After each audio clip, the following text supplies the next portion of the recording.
ত্রয়োদশ জাতীয় সংসদ নির্বাচনে অংশগ্রহণকারী ৫১ দলের মধ্যে ৪২ দলের কোনো প্রার্থী জয়লাভ করতে পারেননি। মাত্র ৯ দলের প্রার্থী সংসদ সদস্য নির্বাচিত হয়েছেন।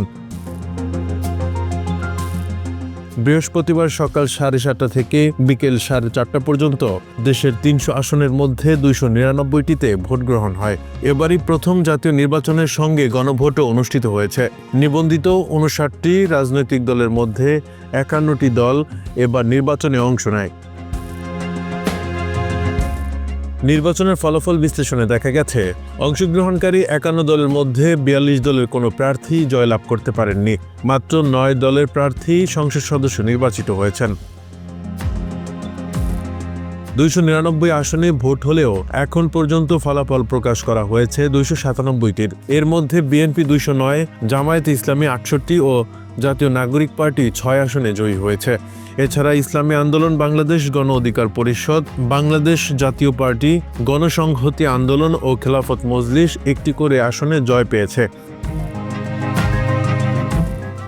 আর বাংলাদেশ খেলাফত মজলিস জয় পেয়েছে ২টি আসনে। নির্বাচনে অংশ নেওয়া ৫১ দলের মধ্যে ৪২ দল কোনো আসনেই জয়লাভ করতে পারেনি।